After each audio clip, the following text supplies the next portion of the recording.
Pensadores da Nova Esquerda. Roger Scruton.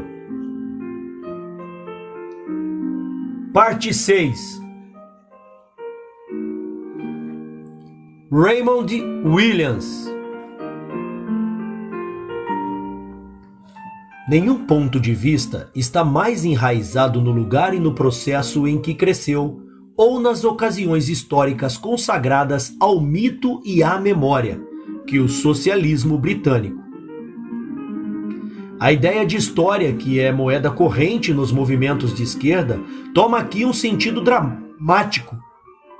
Enquanto Marx, Engels e Lenin mostraram um enorme interesse no passado, eles foram inflexíveis ao afirmar que não estavam ligados a ele. Seu anseio por ação alimentou-se de uma visão do futuro, e nada anterior ao futuro poderia sustentá-lo. As partes influentes da teoria marxista são aquelas que incendiaram a ira de Lenin, a quem toda destruição e toda violência são permitidas, em nome de um futuro matricial que nascerá somente em meio a tormentos. Da perspectiva deste futuro, nossa história é meramente pré-história, e o passado não é mais que um fantasma. O socialismo britânico, que ocasionalmente apoiou o marxismo da boca para fora, repudia essa visão apocalíptica.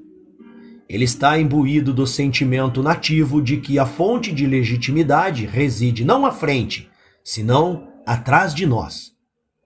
Toda ação política, toda inspiração social retira seu sentido de seus antecedentes. E quanto mais firmemente enraizados estão esses antecedentes na experiência histórica da comunidade, mais forças eles têm de nos manter fiéis a eles. Somos o produto de nossa história nacional. E na exata medida em que encontramos no passado os vestígios de um espírito que atualmente nos move, na medida que somos corretamente movidos, e na medida em que somos animados por essa comunhão com homens e mulheres que se moveram antes. O socialismo britânico é, portanto, assombrado por vozes ancestrais, que ecoam das páginas do Piers Plowman e Everyman, dos discursos dos protestantes radicais e beatos não conformistas, da grande era do parlamento, na qual ingleses livres e dissidentes aparentemente aboliram as prerrogativas do poder hereditário. Uma das grandes preocupações da esquerda britânica tem sido este último período extraordinário da Inglaterra. Por um tempo, nossa canção nacional parecia cantarolar possibilidades, e o doce sabor daqueles dias de verão sustentou o povo, desapontado ao longo do período de desolação que se seguiu.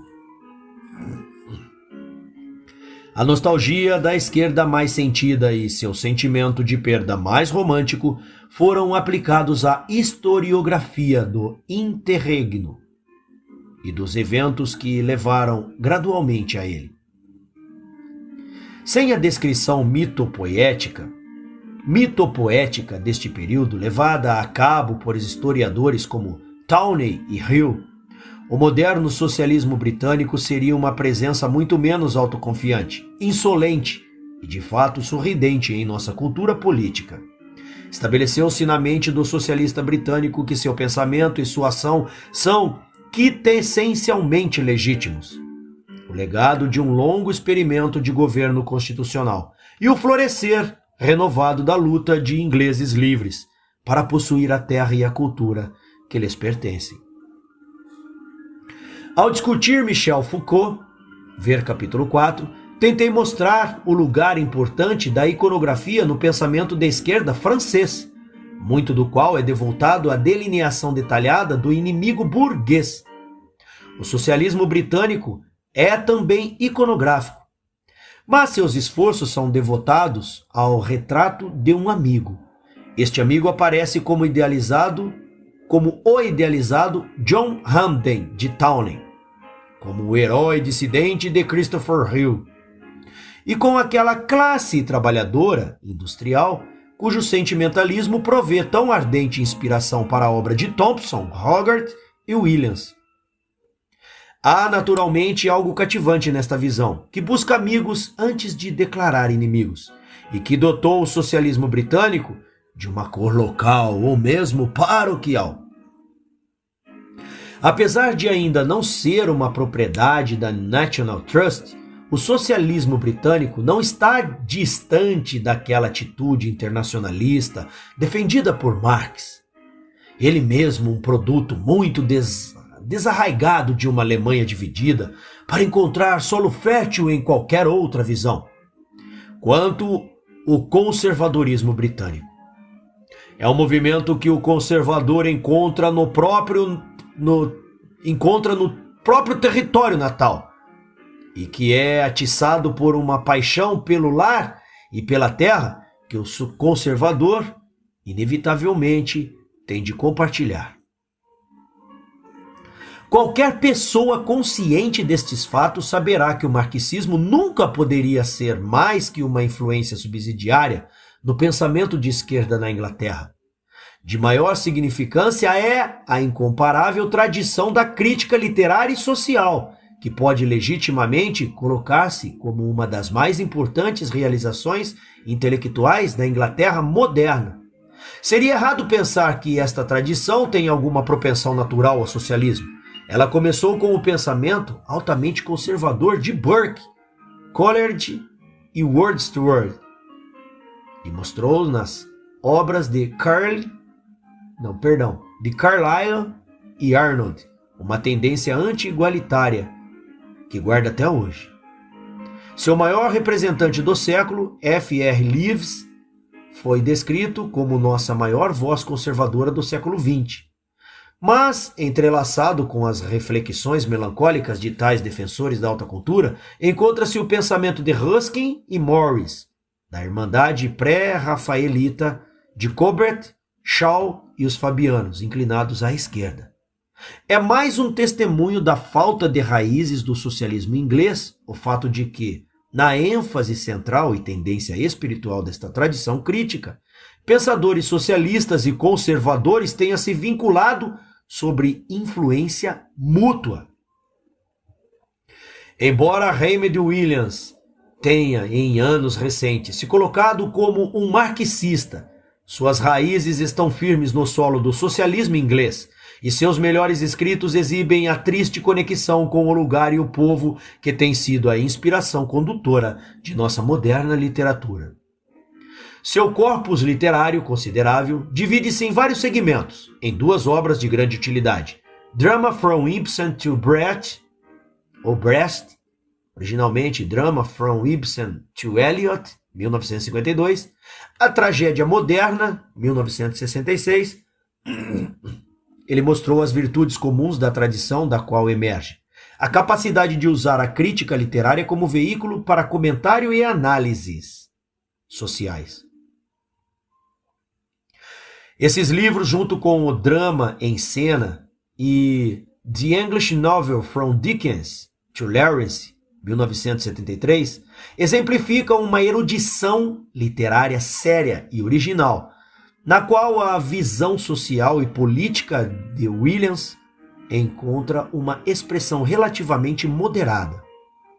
Em obras como Culture and Society, 1780-1950, 1958, The Long Revolution, 1961, e O Campo e a Cidade, 1973, Williams exprimiu seu ponto de vista mais diretamente. Nesses volumes, uma visão da classe trabalhadora inglesa é relacionada com uma teoria da social-democracia, para assim obter-se uma perspectiva leve e pessoal sobre o passado e o presente do movimento operário. Esta perspectiva encontra expressão mais concreta em dois romances intensamente nostálgicos, Border Country e Second Generation.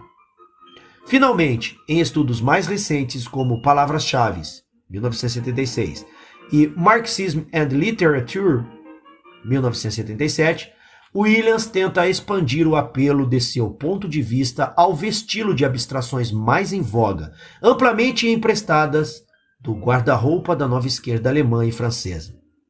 Neste corpus, o leitor encontra uma preocupação implacável com a classe trabalhadora, suas esperanças, seus medos e sofrimentos, e com a longa revolução que nos levará do mundo da classe do capitalismo e do privilégio para o da igualdade e da democracia que nos pertence de direito. Ruskin, Arnold e Morris observaram que a Revolução Industrial, com pesar e consternação, em todos os seus pensamentos podemos perceber a mesma ansiedade, a que permanecerá da civilização quando os fabricantes tiverem feito seu trabalho, quando o campo... Perdão, é uma pergunta, tá, pessoal? O que permanecerá da civilização quando os fabricantes tiverem feito seu trabalho, quando o campo estiver vazio e as cidades tomadas pelo refúgio humano, quando o ritmo da vida rural tiver cedido à regularidade da produção industrial? Cada escritor forneceu um remédio contra a decadência da sociedade, e cada um propôs a educação e a religião como ingredientes todo-poderosos do remédio. Williams, que partilha seu sentimento trágico, não se sente confortável na religião, e de fato dificilmente menciona em sua crítica social este assombroso fato social. Em vez disso, ele busca retornar ao território explorado por seus antepassados novecentistas e redescrever a causa de sua inquietação e também de sua cura. Tal como eles, acredita na educação e aqui e acolá está disposto a esboçar um sílabus ideal que preparará as crianças para uma democracia participativa. Mas ele não pode aceitar nem a visão religiosa, nem a doutrina social reacionária de Ruskin e Morris.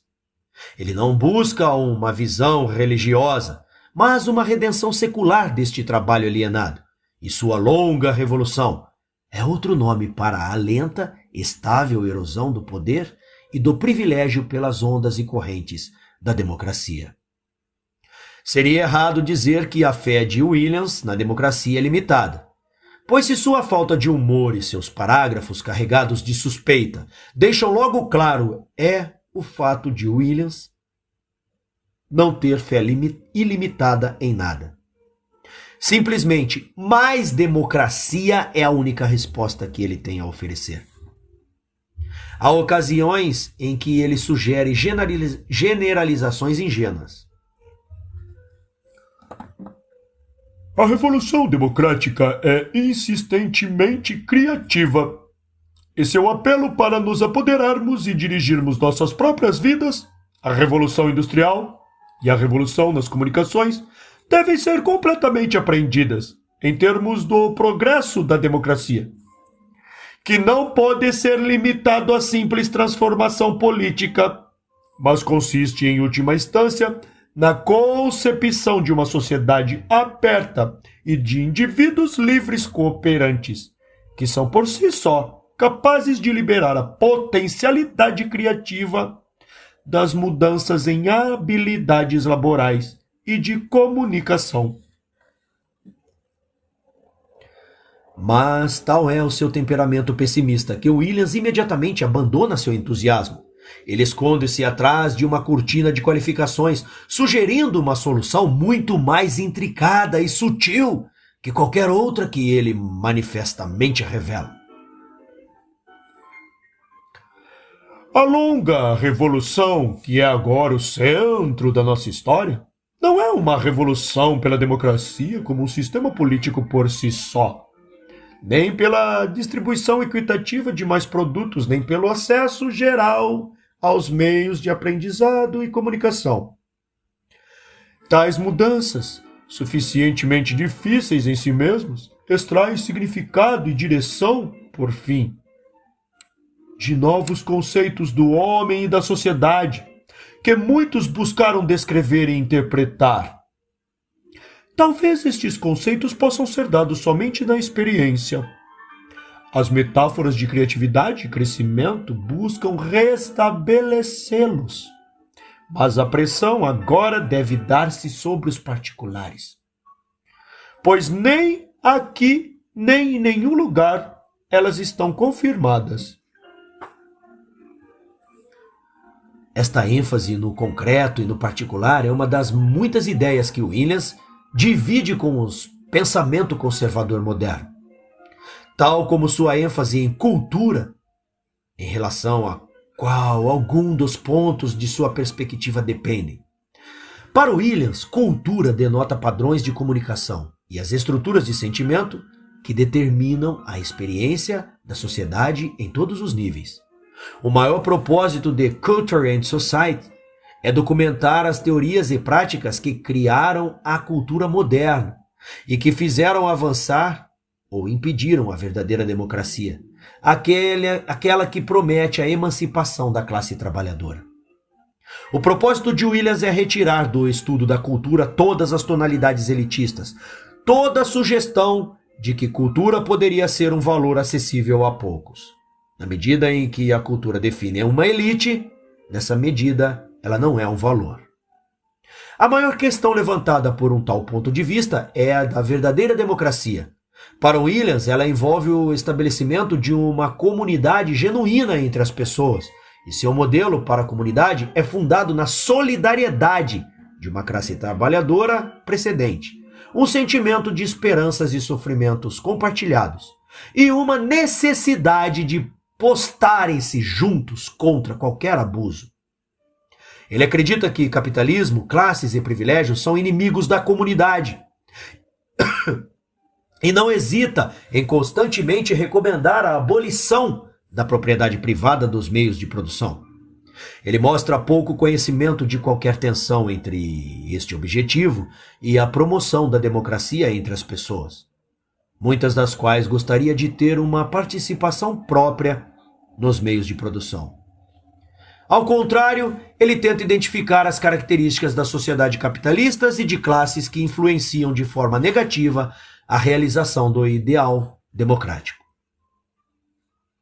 Essas características nocivas incluem a redução do consumismo, a generalização da ética da venda, o visível declínio moral do movimento trabalhista.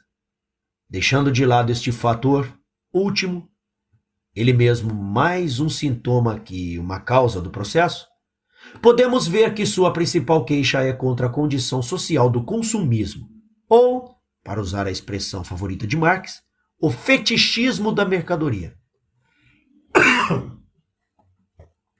Williams não descreve realmente esta condição, mas, em vez disso, documenta sua ausência nos relatos dos trabalhadores pobres. Na medida em que ele lida com as causas da moderna decadência social, contenta-se, em primeiro lugar, com as referências rotineiras às mazelas do capitalismo e da propriedade privada. Mais tarde, contudo, ele descreve como se toda a ética cristã fosse responsável por nossas falsas prioridades. Ele se vale de uma observação casual de Rosa Luxemburgo para argumentar que a caridade cristã é uma caridade de consumo, enquanto a caridade socialista é uma caridade de produção, de relações amorosas entre homens que realmente trabalham e produzem o que, em última instância, não importa a proporção, deve ser partilhado. É para este ponto que Williams retorna com maior insistência. O capitalismo, com sua fé ética consumista, sua exploração, sua soberana indiferença por lugares e pessoas, é o maior diluidor da comunidade. A verdadeira comunidade deve ser alcançada através de uma democracia participativa. E isto, por sua vez, é possível somente se os homens alcançarem esta igualdade de ser, sem a qual a luta por democracia não é nada. E igualdade de ser requer o desmantelamento do aparato e privilégio de classe. Esta combinação de visões está na raiz do socialismo inglês. Eu o julgo totalmente insustentável. Se ela sobrevive intacta nos escritos de Williams, isto se dá em ampla medida através de um esforço supremo de sentimentalização, por meio do qual ele se esconde de fatos básicos da vida e da história. Consumismo, longe de ser o inimigo da democracia, é sua expressão econômica. Ele emerge inevitavelmente da economia de mercado, sendo meramente o correlato psicológico do fato de que os produtos não são feitos meramente para o uso, mas também para a troca. A produção de bens que possam ser vendidos é a condição real do trabalhador emancipado, capaz de transformar seu trabalho em dinheiro, e então em bens diferentes daqueles que produziu. Sem esta capacidade, ele permaneceria ou dependente do trabalho de outros, ou mais atado a formas de produção que radicalmente restringiriam seus poderes. O próprio mercado é a expressão de sua livre escolha, da livre escolha que ele pode, nestas circunstâncias, adquirir. É um mecanismo de distribuição operado inteiramente pelas transações voluntárias de indivíduos, cada um dos quais assegurando sua própria vantagem ao solicitar a concordância daqueles com quem lida. Soberania do consumidor é outro nome para esta igualdade do ser, cotidiana, que permite que cada escolha individual influencie o futuro do processo social. O resultado não é muito edificante, mas os resultados da democracia raramente são. Esbocei um argumento que um marxista dispensará como ideologia, argumentando que há uma alternativa, na qual a verdadeira democracia coexistirá com a propriedade comunal, ou a ausência de um mercado e a produção para o uso e não para a troca. Mas como isso será feito? Isto é, como deve ser feito? Dado que o que sabemos sobre as limitadas compaixões humanas, suas expectativas finitas e seus medos mortais. Nunca nos contaram, e o mito do novo homem socialista é meramente um modo de desviar o problema, como Williams faz. O socialismo realmente existente não apenas manteve o trabalho assalariado, o dinheiro, a troca e a venda. Ele também aboliu muitas formas de democracia. Mais ainda, ao inferir no mercado, criou escassez, da qual dificilmente se poderia dizer que concedeu igualdade de ser, ansiada por Williams.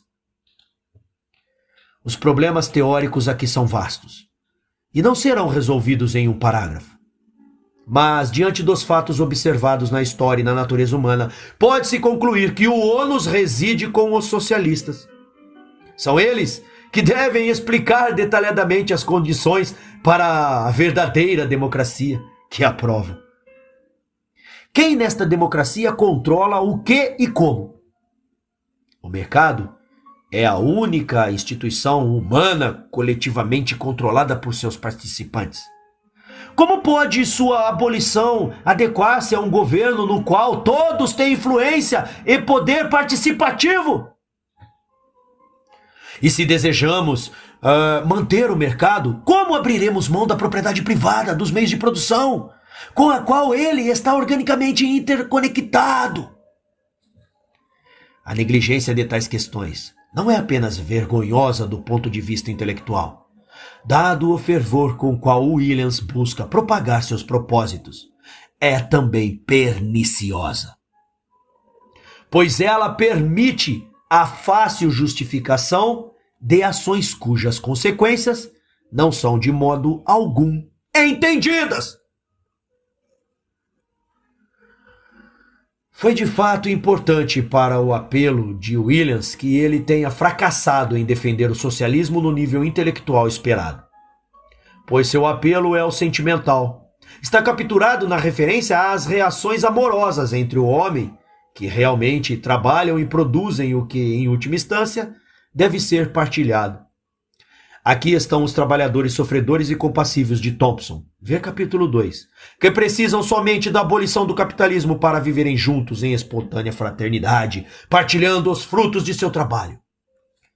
É difícil sequer um socialista inglês que não tenha amadurecido com relação a tal visão e, assim, adquirido uma razão emocional cadente para negar-se a consentir com seu significado.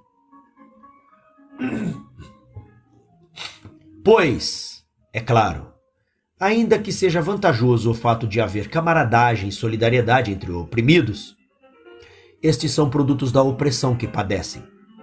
Liberado de seus vínculos, os homens veem uns aos outros como rivais.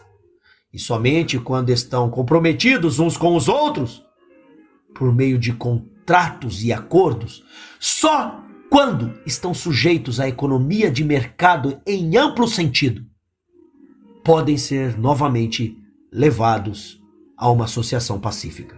Este é o verdadeiro significado da democracia, que é o princípio da união não sentimental entre adversários e desconhecidos, e que envolve a erosão de todos os vínculos de piedade e obediência por contratos fundados no respeito pelo outro e no amor por si mesmo.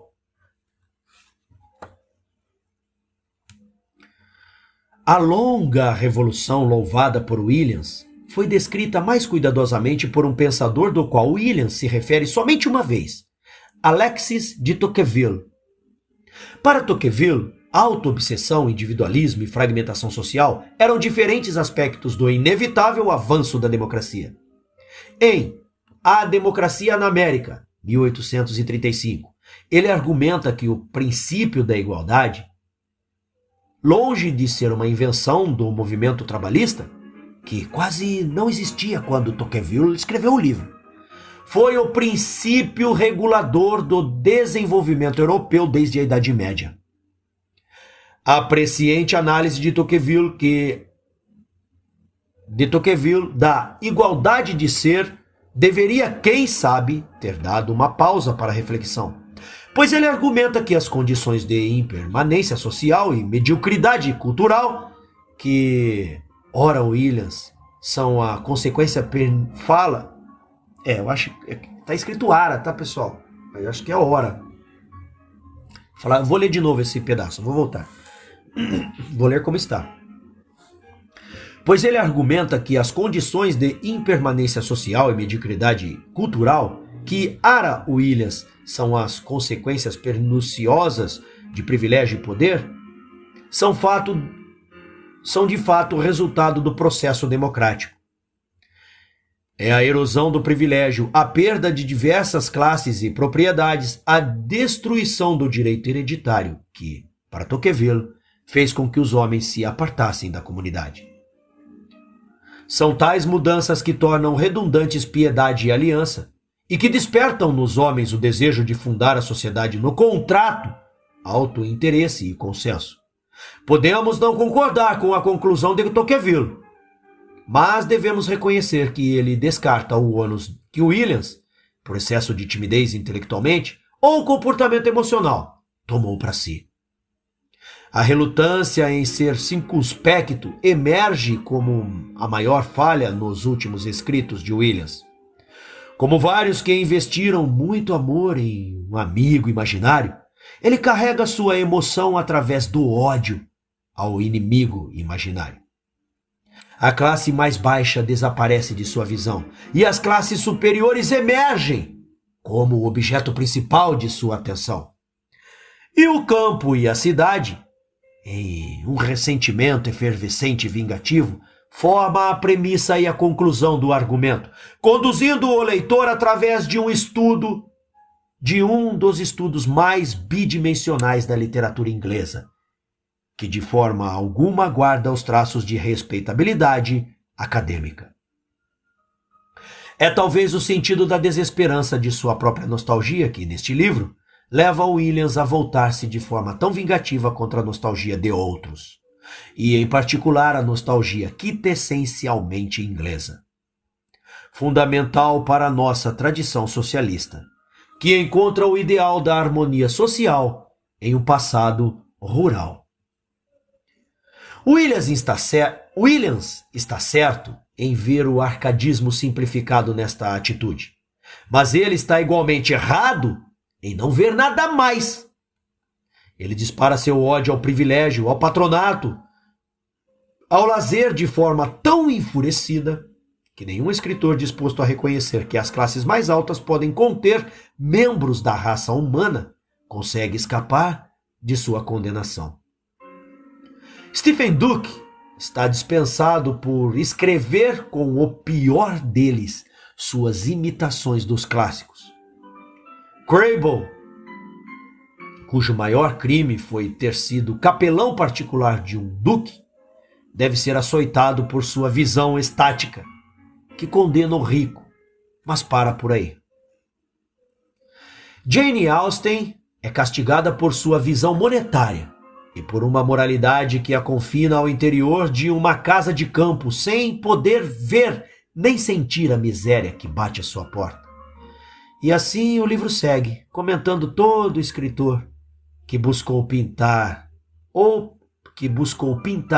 a sociedade tal como é, e que reconheceu que o ser humano existe em diferentes níveis e estilos sociais, sendo em qualquer um deles imperfeito. Williams representa seu ódio pela classe dominante como uma versão da repugnância pelo capitalismo. Mas ainda que esconda de si mesmo, não consegue esconder do leitor o fato de que o capitalismo não prende sua atenção, nem o suficiente para inspirar o início da sua análise, e que a sua hostilidade é dirigida indiscriminadamente aos que têm, em nome dos que não têm, não importando a ordem social prevalecente ou a fonte de queixa. No final do livro, a intenção iconográfica é dirigida não para o amigo, mas para o inimigo, ou antes, para um amigo sentimentalizado, que se tornou interessante somente pelas maldades terríveis daqueles que o perseguem.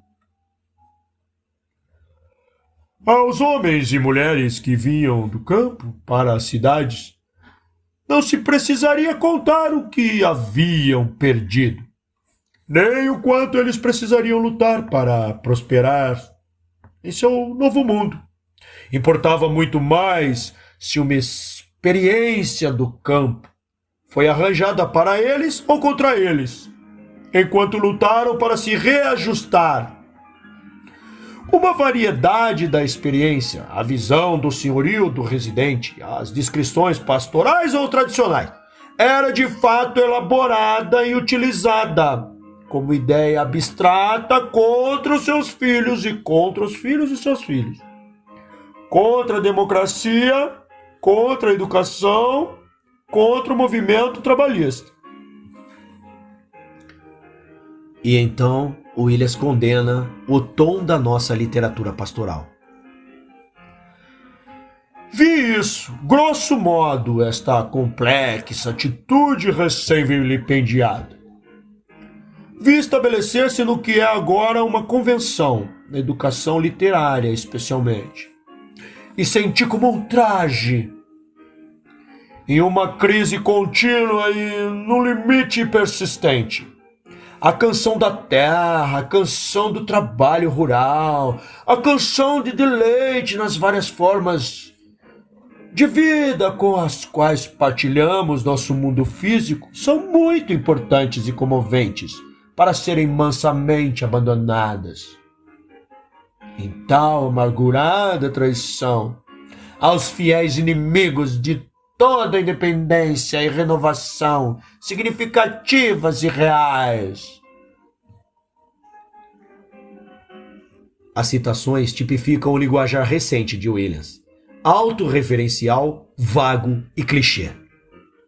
Com a perda da confiança no socialismo romântico de The Long Revolution e Border Country, os clichês adquirem uma importância ainda maior em seu estilo. Incapaz ou sem vontade de analisar seja o que ama, seja o que odeia, ele produz seu comprometimento em certas palavras-chave, para as quais a mágica do socialismo se apega, e que podem ser usadas para criar a ilusão da teoria na ausência de fatos para ela própria. Uma tal palavra é a revolução, que Williams aplica a toda a transformação que ele aprova.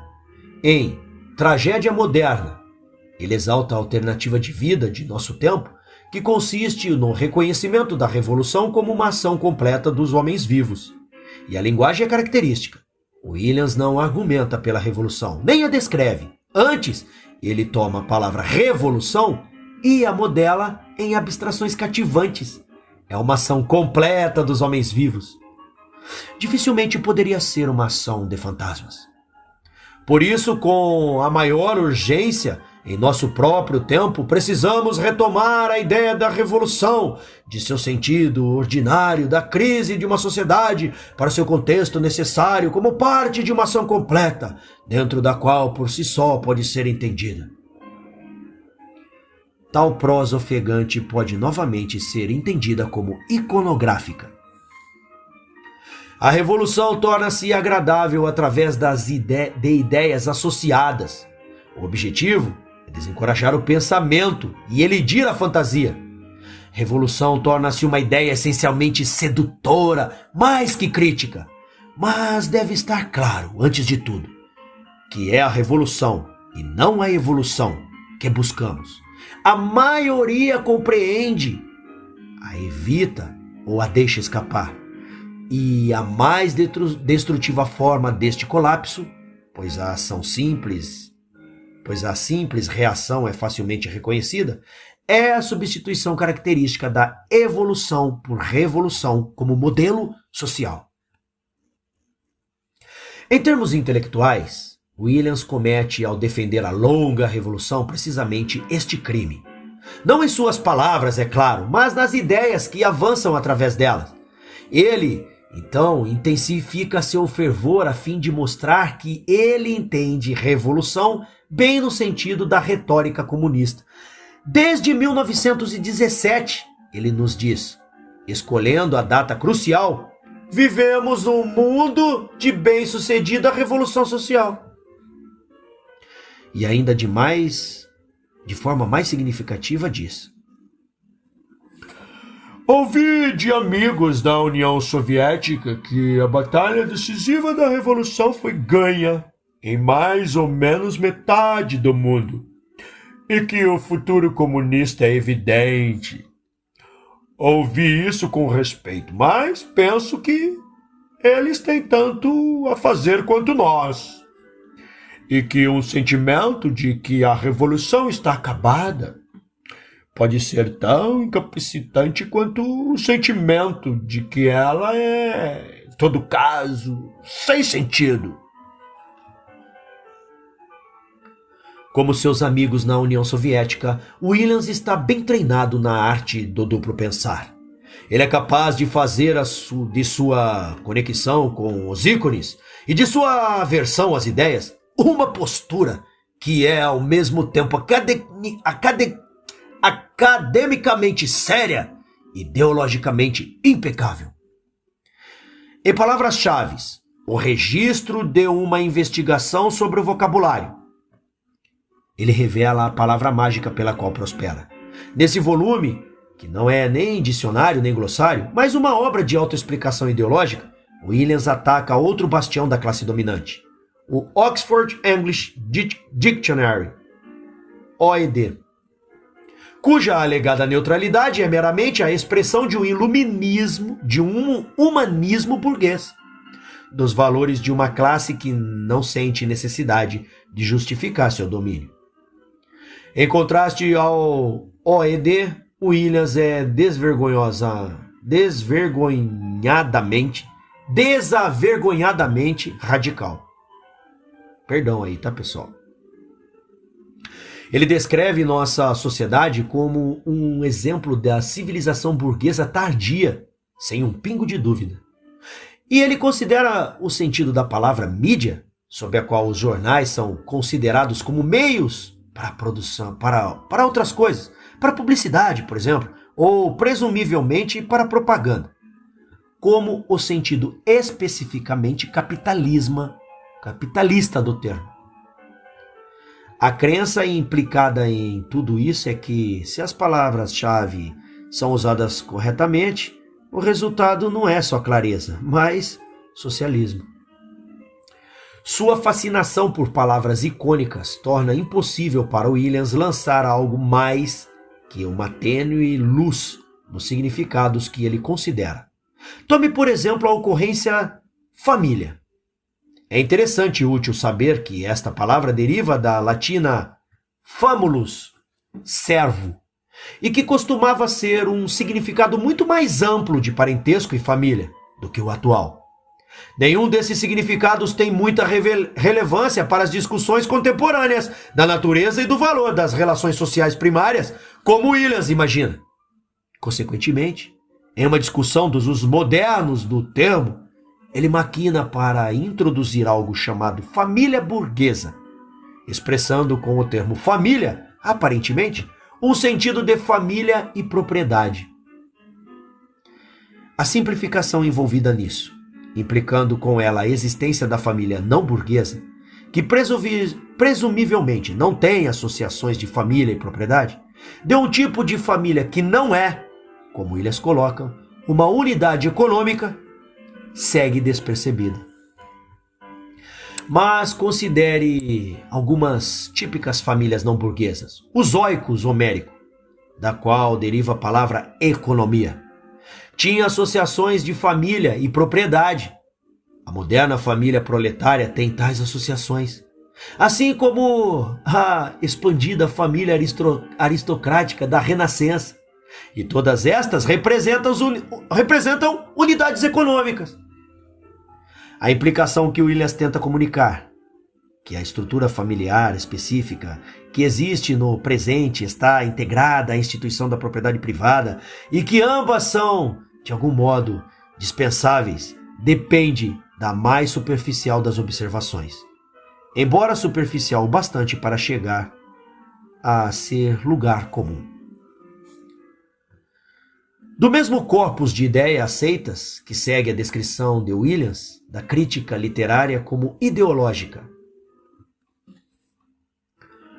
Não somente no sentido em que ela assume posição do consumidor, mas também no sentido em que ela mascara esta posição por uma sucessão de abstrações de seus reais termos de respostas, como juízo, gosto, refinamento, discriminação, sensibilidade desinteressada, qualificada, rigorosa e assim por diante. Isso, então, impede ativamente o entendimento da resposta, que não assume ou direito ou dever do juízo. A implicação é que Dr. Johnson, F.R. Leavis e outros grandes consumidores de literatura extraem de sua autoridade questionável suposição de que repercussão literária e juízo literário são um e o mesmo. A palavra consumidor aqui é como um balcão mágico que se destina a nos atrair pela associação de ideias para a perspectiva de Williams. O que ele está realmente criticando, supomos, e que se esconde atrás da máscara da crítica literária, é o espectro capitalista familiar que nos persegue por toda a cultura contemporânea. Ao rejeitar consumismo, reconhecemos então a possibilidade de uma resposta à literatura que é espontânea, permanecendo no nível da especificidade característica da prática. Williams, invocando o ícone prático, as louváveis associações de uma visão marxista da arte, busca em poucas linhas descartar não somente toda a tradição da crítica literária inglesa, mas também a filosofia estética, que tem raízes em Kant e que sustenta que a experiência estética e juízo estético são inseparáveis. Williams não vê sentido em que alguém possa realmente ter argumentado a favor da visão que ele rejeita. Pelo contrário, ele a apresenta como se ela fosse uma assunção inconsciente da linguagem da crítica. Uma assunção da qual podemos nos livrar, simplesmente ao mudar nossas palavras. Considere o caso paralelo da experiência moral. Poderia haver uma coisa tal como uma reação à crueldade ou à covardia de alguém que não envolvesse juízo? E se pudesse haver algo assim, teria algum valor? Claramente, juízo é aqui parte da reação. E o homem que sempre observou a fraqueza dos outros sem a menor agitação de desprezo ou indignação, poderia somente ser descrito como insensível. É um tal modelo de insensibilidade que Williams deve estar recomendando como a instância ideal em relação às obras de arte?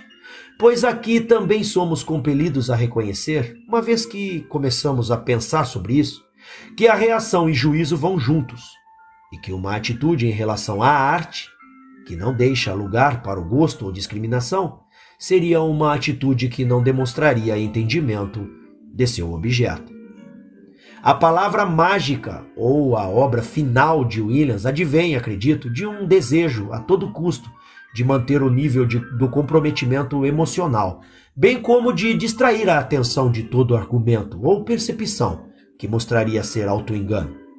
Esta postura, que o conduz à postura etimológica de palavras-chave, conduz também à tentativa de abrigar sua lâmpada dentro da caixa de abstrações da nova esquerda. Queimar em segredo ainda é queimar, e as paixões veementes de O Campo e a Cidade continuam a brilhar no escuro marxista. Arte como uma dimensão categoricamente separada ou corpo de objetos, a estética como um fenômeno extrasocial isolável. Cada um foi desintegrado por um retorno à variabilidade, à relatividade e à multiplicidade da prática social atual. Podemos então ver mais claramente a função ideológica das abstrações especializadas de arte e estética. O jargão aqui é o de um escritor que aprisionou seu pensamento na linguagem sobre a qual ele não exerce nenhum controle.